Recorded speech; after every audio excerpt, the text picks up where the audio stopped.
Hai, hari ini saya akan menjelaskan definisi gaya pembelajaran menurut tokoh.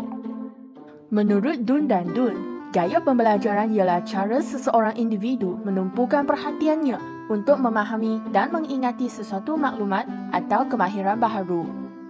Di dalam buku mereka, Dun dan Dun menghuraikan gaya pembelajaran sebagai cara bagaimana unsur-unsur daripada 5 rangsangan dapat mempengaruhi keupayaan seseorang individu untuk memahami, berinteraksi dan bertindak balas kepada persekitaran pembelajarannya.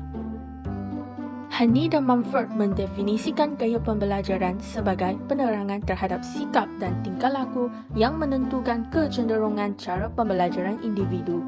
Perbezaan gaya pembelajaran antara pendidik dan pelajar akan berlakunya konflik dalam proses PDP. Sekarang, kita akan melihat kepada gaya pembelajaran ketiga-tiga orang tokoh ini. Hani dan Mumford membahagikan sikap dan tingkah laku kepada 4 kumpulan berikut. Murid yang aktivis suka mencuba sesuatu yang baharu dan mencabar supaya memberi pengalaman yang baharu kepada mereka. Walaupun murid jenis ini dapat bekerja dengan berdikari, namun mereka mudah membuat sesuatu tanpa mengambil kira kesan sesuatu perkara. Murid jenis refleksi suka membuat pemerhatian, membuat refleksikan diri, mengumpulkan maklumat dan membuat analisis sesuatu perkara. Mereka akan membuat kerja dengan sistematik untuk mengelakkan kesilapan. Murid bersikap teoris memiliki fikiran yang rasional dan logikal. Walaupun mereka kurang kreatif, tetapi mereka pandai dalam membentuk hipotesis. Oleh itu, mereka lebih mementingkan rumusan yang berdasarkan bukti atau kenyataan yang wujud. Murid bersikap pragmatis mementingkan hakikat yang sebenar daripada teori, hukum atau prinsip. Dalam erti kata lain, mereka percaya perkara yang dapat dilihat lebih daripada mendengar. Oleh itu, mereka bersifat praktikal, kreatif dan inovatif serta mengutamakan penggunaan pengalaman yang sebenar. Sekarang, kita akan melihat gaya pembelajaran Dun dan Dun. Dun dan Dun menghuraikan beberapa faktor yang mempengaruhi gaya pembelajaran seseorang. Rangsangan persekitaran merangkumi 4 unsur utama. Jenis bunyi yang berbeza akan menghasilkan gaya pembelajaran yang beraneka jenis. Kadar terang cahaya juga merupakan faktor penting yang mempengaruhi gaya pembelajaran individu. Suhu yang tinggi atau rendah juga menyebabkan perbezaan gaya pembelajaran individu. Tempat belajar juga akan mempengaruhi perbezaan gaya pembelajaran. Rangsangan emosi merangkumi 3 unsur berikut. Keadaan ini berlaku sama ada pelajar boleh merangsangkan diri atau perlu dirangsang oleh guru. Ketabahan merujuk kepada jangka masa atau keupayaan seseorang belajar. Pelajar yang bertanggungjawab mampu belajar sendiri tanpa perlu bimbingan orang lain. Setiap individu mempunyai cara belajar sendiri. Jadi, tidak hairanlah jika ada yang suka belajar berseorangan ataupun secara kumpulan. Faktor fizikal seperti persepsi, makan, waktu dan gerakan juga menyumbang kepada perbezaan gaya pembelajaran.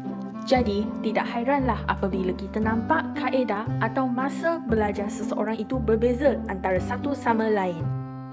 Rangsangan psikologi terbahagi kepada 3 unsur. Pelajar global suka belajar secara menyeluruh, manakala pelajar analitik suka belajar mengikut urutan.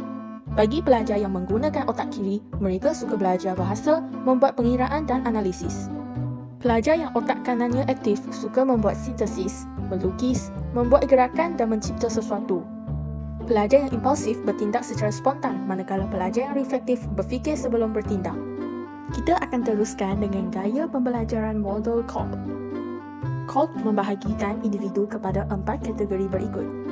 Ciri-ciri Diverger ialah dapat menjana idea, berimajinasi tinggi, berfikiran terbuka serta berinteraksi dengan orang lain. Asimilator bersifat logikal, analitikal dan cekap membuat tugasan, bersistematik dan berupaya membuat penaklukan deduktif. Sama seperti asimilator, Converger juga cekap menyelesaikan masalah, membuat penaklukan deduktif dan juga boleh fokus membuat keputusan. Akomodator pula berupaya menyesuaikan diri dengan situasi baharu, berfikiran terbuka, cenderung kepada bidang kesenian, suka membina pengalaman baharu dan berorientasi tindakan dan hasil. Kategori tersebut dikumpulkan berdasarkan kitaran teori pembelajaran Kolb.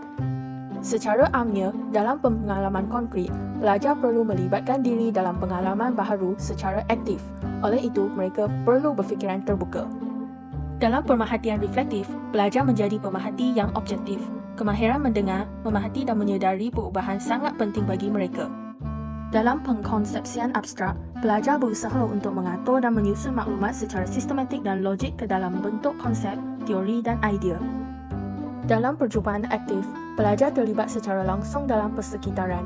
Mereka menggunakan teori untuk memecahkan masalah serta membuat keputusan. Akhir sekali, kita melihat kepada gaya pembelajaran VAK yang mengandungi 3 unsur ini. Visual di sini merujuk kepada melihat sesuatu berbentuk perkataan. Murid jenis ini tidak memerlukan penerangan lisan. Pelajar auditori belajar melalui mendengar. Mereka mampu mengingat maklumat yang didengari atau melalui bacaan. Murid jenis kinestetik mampu belajar dengan baik melalui pengalaman dan mengambil bahagian secara fizikal. Mereka mempunyai kesedaran yang tinggi tentang koordinasi pergerakan badan.